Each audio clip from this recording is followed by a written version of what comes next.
I got so much motherfucking design on right now. Break it down, bring it back, make it clap. I got 3 old thoughts, new guap, where that damn bitches on my line, and you know they come strapped, hold up. Assalamualaikum warahmatullahi wabarakatuh. Kami dari kelompok 3 akan memaparkan hasil pengamatan kami mengenai antropobiologi pada anak usia dini. Yang pertama, saya akan menjelaskan tentang hakikat dan ruang lingkup antropobiologi. Nah, antropobiologi adalah sebuah ilmu yang membahas tentang pola perilaku manusia ditinjau dari struktur dan dimensi biologisnya. Nah, antropobiologi ini dibagi menjadi 2. Yang pertama faktor bawaan dan yang kedua faktor lingkungan. Faktor bawaan bisa disebabkan faktor genetik atau keturunan, sementara faktor lingkungan bisa terbentuk dari ekologi atau tempat dia tinggal. Nah, yang kedua ada nilai dan norma sosial.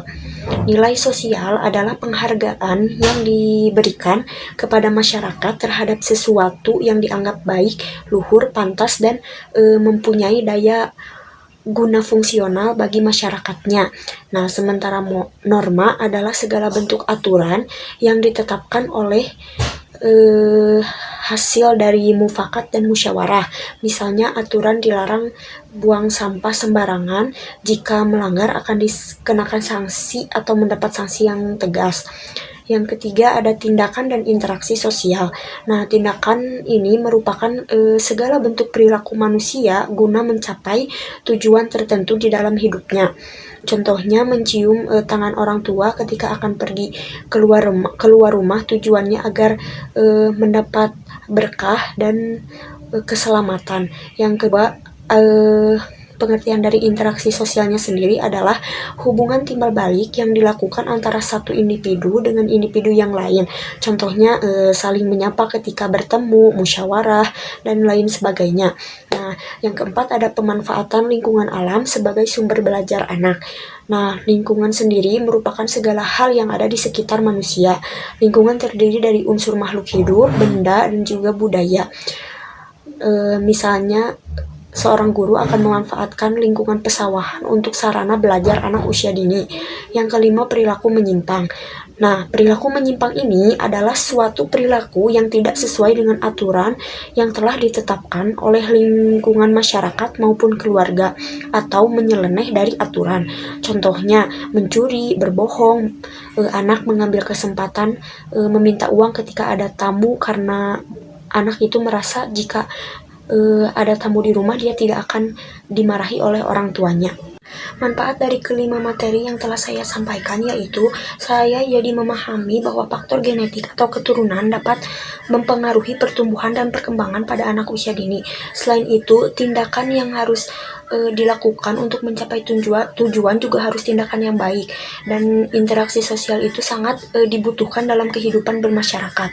Yang selanjutnya juga pemanfaatan lingkungan seperti pesawahan tadi menurut saya sangat efektif untuk dijadikan sarana belajar untuk anak usia dini, karena dengan ini anak usia dini akan mengetahui bahwa ternyata di lingkungan pesawahan itu terdapat sekali banyak manfaat yang bisa diambil untuk perkembangan dan pertumbuhan dalam dirinya gitu. Yang selanjutnya juga dari perilaku menyimpang atau pengertiannya saya dapat mengetahui bahwa perilaku seperti itu harus dijauhi dan tidak boleh didekati. Yang terakhir mungkin manfaat dari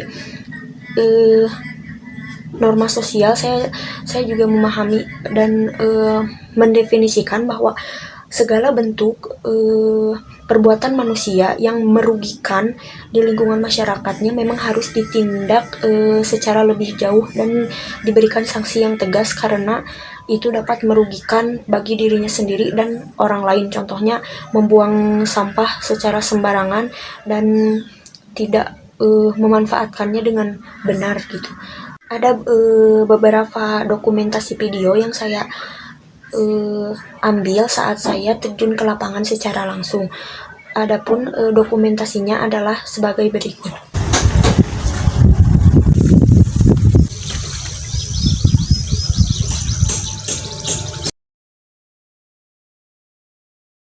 Mungkin itu saja materi atau paparan yang dapat saya sampaikan dari hasil pemahaman dan pengamatan saya selama mata kuliah antropobiologi anak usia dini, yang selanjutnya akan dilanjutkan oleh rekan saya.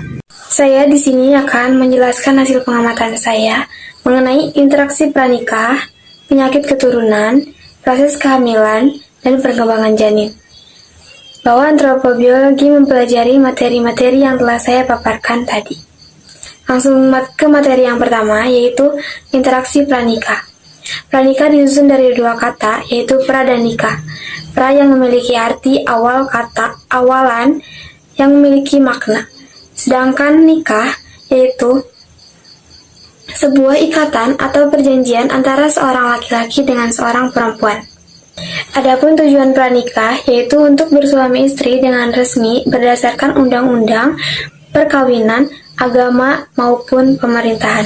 Materi yang kedua yaitu penyakit keturunan.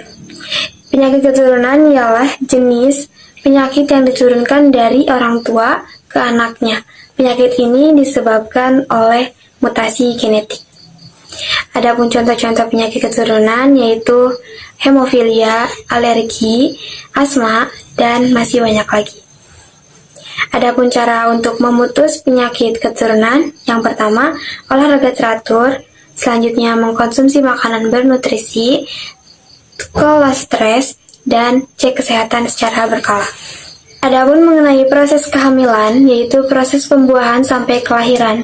Proses ini dimulai dari sel telur yang dibuahi oleh sperma, lalu tertanam di dalam lapisan rahim, dan kemudian menjadi janin. Lalu bagaimana alur proses kehamilan terjadi?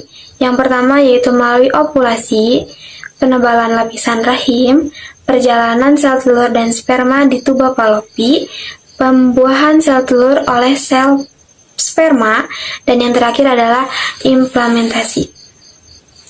Materi terakhir yaitu mengenai perkembangan janin. Materi ini yaitu genetik antara sperma dan sel telur, kemudian melakukan penggabungan agar janin terbentuk setidaknya dalam waktu 24 jam. Pembuahan akan berubah menjadi zigot, setelah zigot akan berkembang menjadi janin. Di mana tempat pertumbuhan dan perkembangan janin yaitu ada di uterus atau rahim, yaitu organ paling penting dalam sistem reproduksi wanita. Manfaat yang bisa saya ambil dari mata kuliah antropobiologi, saya dapat memahami proses pertumbuhan dan perkembangan secara keseluruhan, mencakup perkembangan fisik, kecerdasan, sosial, emosional, bahasa, dan komunikasi. Di antropobiologi juga dapat membantu memahami mengenai fisik anak dalam rangka pembentukan anak berkualitas. Di antropobiologi membantu saya dapat memahami struktur tubuh manusia, baik struktur morfologi, anatomi, maupun fisiologi. Akan menjelaskan materi tentang kebutuhan gizi ibu hamil. Kecukupan asupan zat gizi bagi ibu hamil sangat berpengaruh terhadap tumbuh kembang janin yang dikandungnya. Beberapa ibu kurang mengetahui kandungan nutrisi yang baik untuk dikonsumsi pada saat kehamilan. Tak banyak ibu mengonsumsi makanan yang kurang baik atau makanan yang hanya ibu sukai saja yang mengakibatkan terhambatnya pertumbuhan janin di dalam rahim ibu dan bisa menyebabkan berat badan bayi lahir rendah. Perkembangan janin di dalam rahim berlangsung 9 bulan dan masa berkembangnya bertahap mulai dari pembentukan otak, tulang belakang, jantung, organ tubuh hingga alat gerak indera. Makanya ibu hamil membutuhkan zat gizi seperti karbohidrat, protein, lemak, zat besi, kalsium, asam folat, kolin, vitamin A, vitamin B1, iodium, dan zinc untuk pertumbuhan janinnya. Materi kedua ada resiko kekurangan gizi ibu dan anak. Bahaya kekurangan nutrisi bagi bayi. Menurut sebuah penelitian, kekurangan nutrisi selama kehamilan dapat mempengaruhi pertumbuhan bayi di tahun-tahun awal kehidupannya. Hal ini juga dapat meningkatkan resiko bayi mengidap obesitas, diabetes, dan komplikasi metabolisme lainnya seperti penyakit hati dan lain-lain. Materi ketiga ada perawatan pasca melahirkan. Melakukan perawatan pasca melahirkan dengan baik sangat penting bagi para ibu yang baru saja memiliki anak. Selain untuk menjaga kesehatan ibu dan bayi, perawatan ini bermanfaat untuk mempercepat pemulihan setelah melahirkan, sehingga ibu bisa menjalani aktivitas dengan nyaman, termasuk menyusui bayi. Untuk mendukung proses pemulihan, pertama ada memenuhi kebutuhan nutrisi, kedua tetap bergerak aktif semampunya, ketiga kelola stres dengan baik, dan terakhir rutin periksa ke dokter. Terakhir ada persiapan anak menjelang anak usia dini. Keterampilan yang perlu dimiliki anak sebelum masuk ke PAUD yaitu pertama ada kemandirian. Kemandirian jadi salah satu hal yang perlu dimiliki anak sebagai persiapan masuk PAUD. Kedua, merapikan barang. Sebelum masuk ke PAUD, anak perlu diajari merapikan barang. Ya, mengajak anak merapikan mainannya, ajari anak masukkan mainannya ke tempatnya. Ketiga, ada keterampilan sosial. Menurut Clary Hess, wakil presiden The Curie Academy di Abingdon, kesiapan sosial lebih utama dibanding kesiapan akademis ketika anak akan masuk PAUD. Keterampilan sosial ini maksudnya itu mendapatkan anak bermain dengan teman sebayanya.